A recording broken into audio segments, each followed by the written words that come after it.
Hello and welcome to Ula Tea Leaf Readings. My name is Lenor and today I'm going to be reading your tea leaves. This is a horoscope for Cancer. If Cancer is your solar, lunar, ascendant/rising sign, then this is a message for you. Okay, let's get started.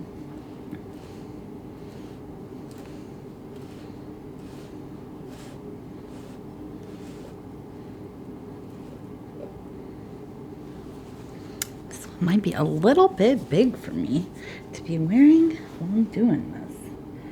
All right.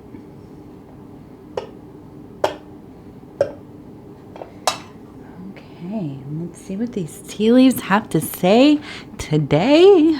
I finally said today instead of tonight. I've been doing some of my readings during the day, which is pretty awesome. If you've watched my other readings or have been on the channel for a while, you know maybe that I usually read super late at night.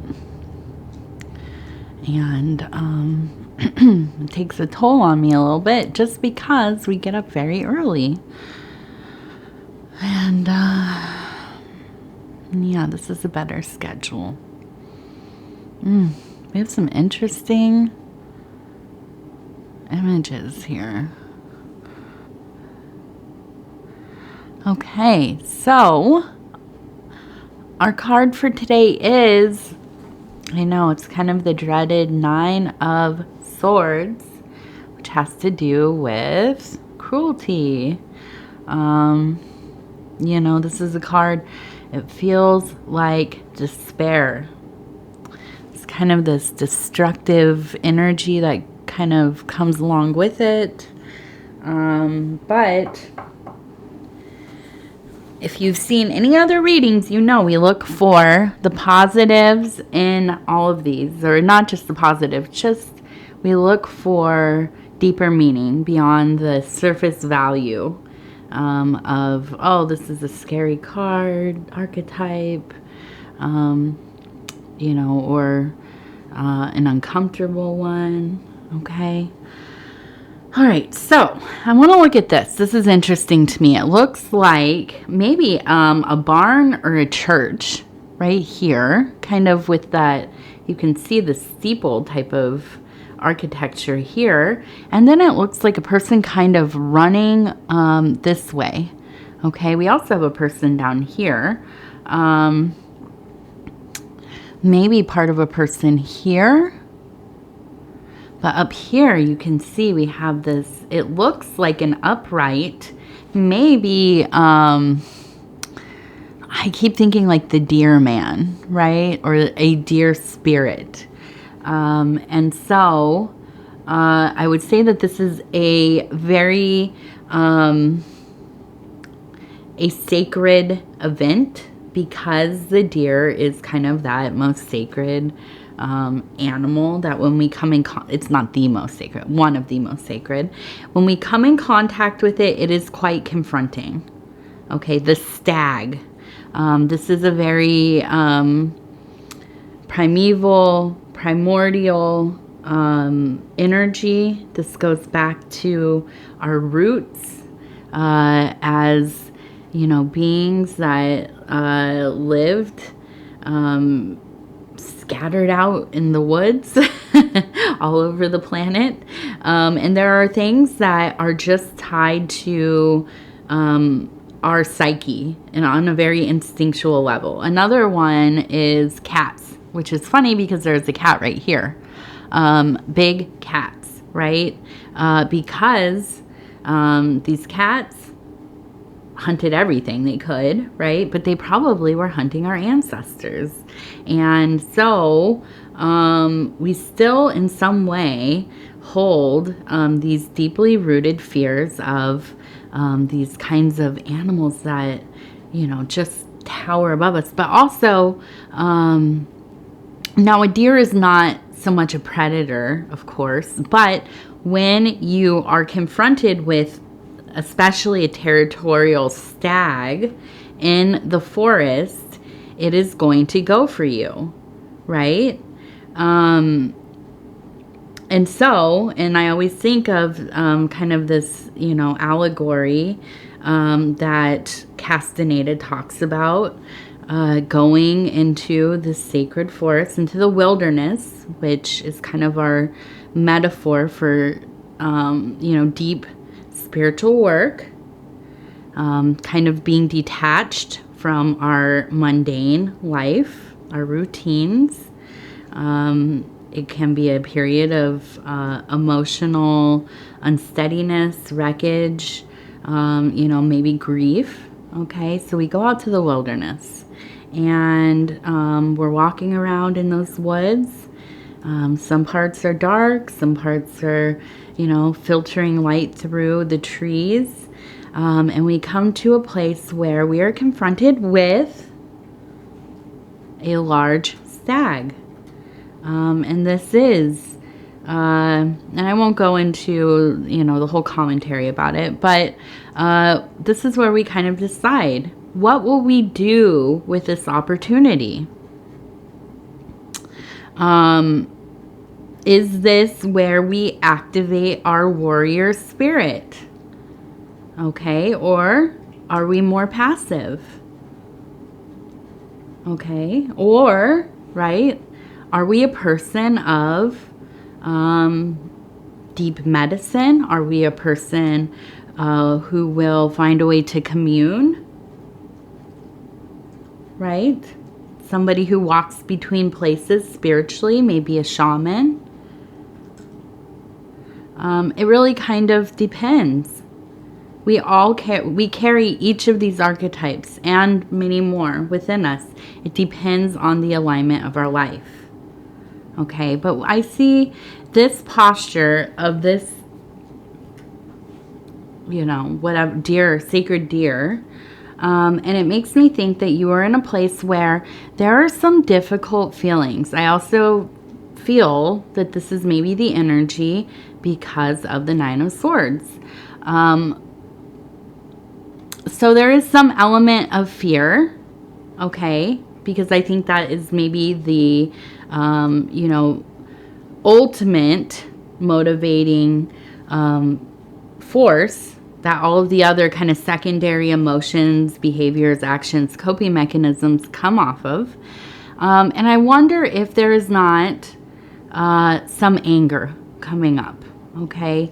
I would say Cancer, your ability to really vanquish, destroy things with your words, with your intellect, with your creativity is probably uncompared to any other sign. I think this is probably because, you are a very emotional being, but you're also very intentional. Okay. And when you kind of get backed into a corner, especially emotionally, I don't think that it is, I don't think it's uncommon to kind of lash out a little bit, right? And maybe rightfully so. But you all are also very,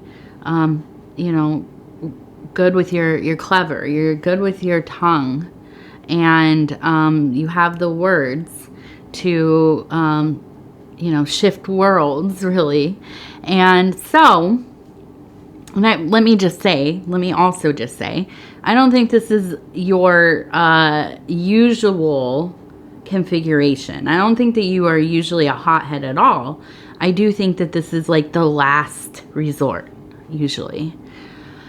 But whatever it is that's going on, it has you kind of on edge. And I feel like you are getting into that kind of backed into a corner feeling.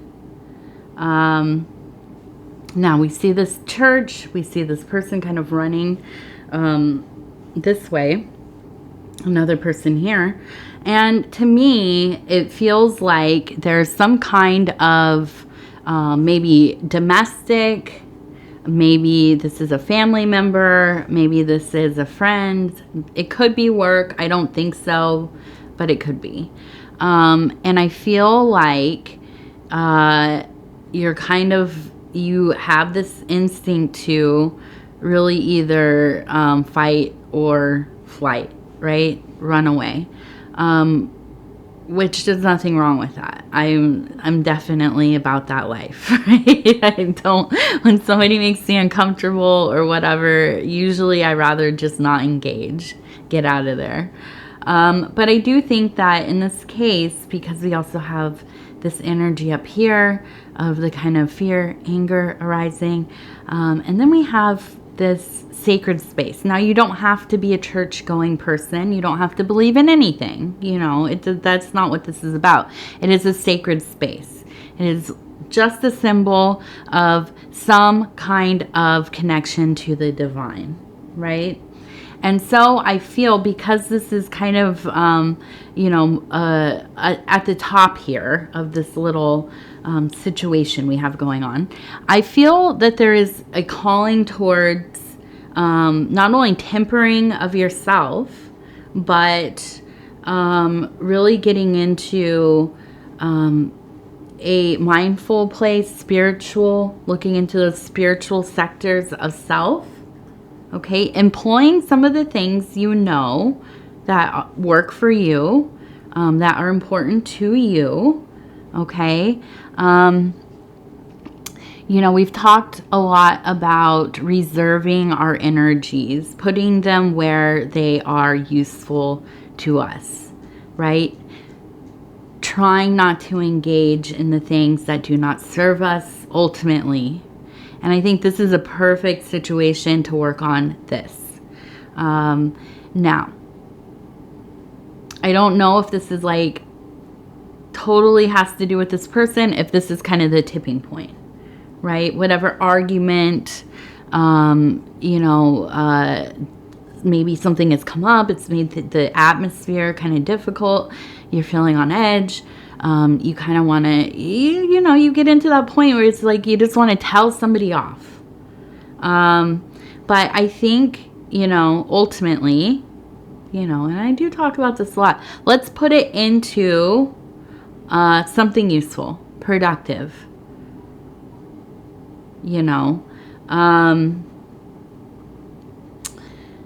I think that it's not all the time that you are feeling something so deeply, even if it is anger or fear. I think usually you exist somewhere in the kind of more middle ground, right? And so when something kind of really pushes you into these big feelings, let's look at it as kind of a blessing. Maybe have a little bit of movement towards those really annoying gratitude lists, right? Really been pushing the gratitude lately, I know. But I think looking at these kinds of things from a place of gratitude, I am thankful that I am feeling something very strongly. Okay, I can make use of this. I'm going to sublimate these emotions instead of let them wreak havoc in my life. I will put them into my creative endeavors.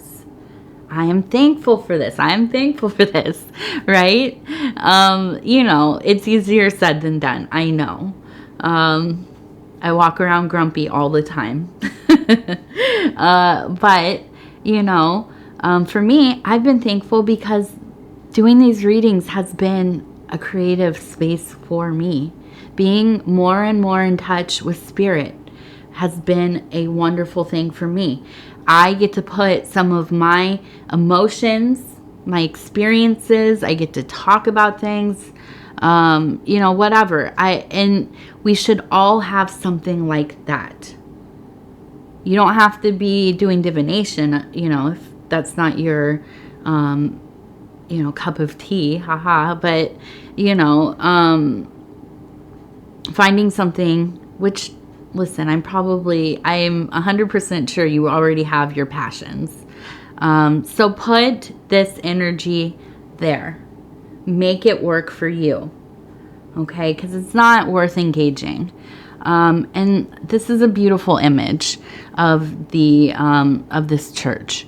Again, it doesn't have to be that you are a church, somebody who goes to church, but it is a temple, right? And that's the other aspect of this, upkeeping our sacred spaces, our mind, body, soul. Okay. If this means you have to disengage from whoever is kind of amplifying your feelings, so be it. Okay. Be very discerning about who you let into your personal life, who you let into your physical sacred spaces, your home, your bedroom. Okay. We talk about that a lot too. These are these are the places where we dwell, we dream, we receive inspiration. This is, not to be too superstitious, but our home is truly our temple. And not just saying that on a very superficial level, it truly is. So we must honor these parts of ourself. Okay, they are extensions of our being. And so let's see what else. We have a horse up here, and it looks like its head is right there in that metaphysical zone. It is across the emotional, and it is down into the physical realm. I really think, and I'm not one to be gambling. I've said this in other I don't gamble. I don't really know anything about the ponies except for they're really pretty. But I think that this is going to be a lucky time for you. If you are able and willing to transmute some of that anger, some of that frustration, put it into those other places, I feel like you are going to really have a come up. Okay? The universe is going to gift you, going to celebrate you, and definitely going to be showing up for you if you are able to, really do the work. Okay? And the work is not freaking out on people, not freaking out on ourselves, not, getting into those destructive zones if we can help it. Okay? And so I think, truly when we are able to master some of those big emotions, I feel like it really does just provide so much clarity. It's like, riding the ecstatic wave. I feel like anyways, when I overcome my instinct to just go, absolutely buck wild on somebody, I feel very empowered that I was able to reel it in, walk away, put that energy somewhere else. So I think that, this is all going to work together, go hand in hand. And let's see, we have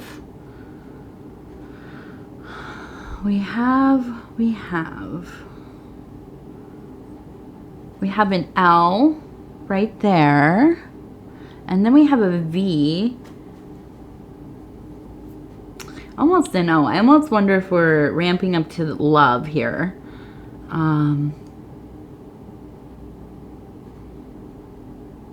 And just reading that, I immediately think it's just a good time for you to go do something that you love. Okay? Plain and simple. A place for you. This is an opening for you to, take an afternoon to go and do something that you've been wanting to do. Go see a movie, go for a walk, go buy yourself a nice cup of coffee, whatever it is. Whatever you love to do. And, just sometimes we just need a little treat and, get ourselves readjusted. I think, it's not that we have to go overboard and do something huge or expensive, but sometimes we really do just need to have a reason to, something to look forward to in our little routines. I think that helps with the stress to some degree. You know, we're all just little kids that really want those gold stars, don't we?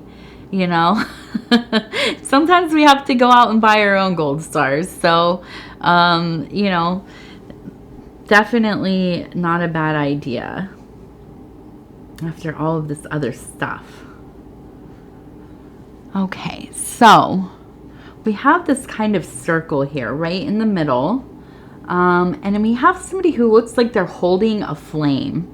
Okay, so interesting. I feel like whenever I see the rings like this, I think of the Fae. I can't help it. I think of the Fae, the fairy rings.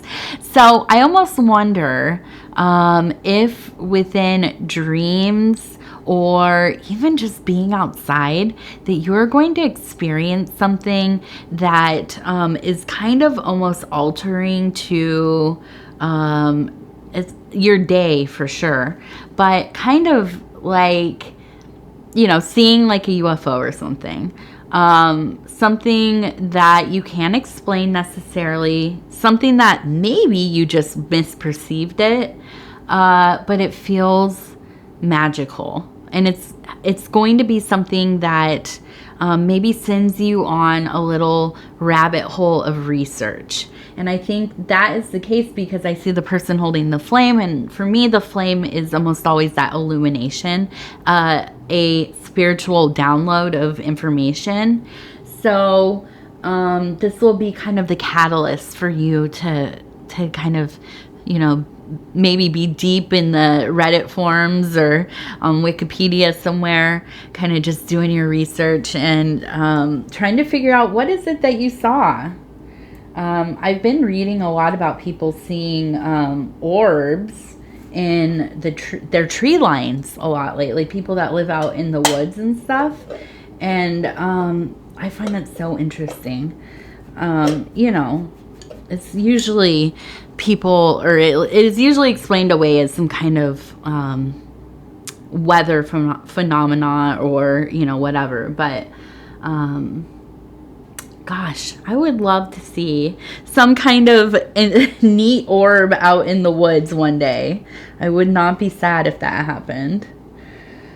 Okay, so we have the gratitude, a little deck of appreciation. Okay, and we're just gonna, I like to finish the readings off with a little message, right? And we're just gonna kind of stop where it feels right. Okay, we have this beautiful being, kind of hand up to the solar thing up there, and it says acknowledge understanding, say thank you instead of saying I'm sorry. Yeah, okay, say thank you instead of saying I'm sorry. I don't know, I guess I don't know. I don't know if I like that one. Maybe thank you for the lesson. I don't know. Yeah, I guess. I mean, if you have any insight about this, you explain it to me in the comments, because I'm big on saying sorry. I probably apologize too much, but I do always mean it. So, yeah, I don't know. Thank you and stuff. I imagine this means that we've learned a lesson and we're thankful for it, but I don't know. I don't know. That one I don't know. Okay, so I'm going to go ahead and say thank you so much for spending this time with me. It is always such an honor. If you would be so kind as to like the video, it helps us get into that algorithm, and the algorithm is kind of the big decider here about what happens to the videos and the channel. It's been, the numbers have been lower than they had been, so I don't know. I'm trying to figure out what's going on with that, trying to, you know, really put all of my energies and efforts into making these readings. I don't, you know, accessible and relatable and creating space for people. And hopefully, you know, that is something that that is received well. And so anyways, I don't know. I think it's just how things go sometimes on YouTube. But what else? Oh, yeah. So we like to make the algorithm happy with the different kinds of engagement. Some of those things are liking the video, watching the readings from the beginning to the end, and supposedly sharing the videos on other social media platforms is really helpful. That's what I've read. So, of course, you don't have to do any of these things, but I like to mention them in case you are interested in supporting the channel in some way. This is definitely the best way to do it. Other than that, if you haven't subscribed yet, please think about doing that. You can hit that little bell. It'll let you know when the next videos are coming out. And if you want to leave a comment, please do. I read all of them. I am always so inspired by them. They make me want to keep doing these readings. I love getting to know you all. And yeah, so Cancer, I thank you, and we'll talk again in just a few days.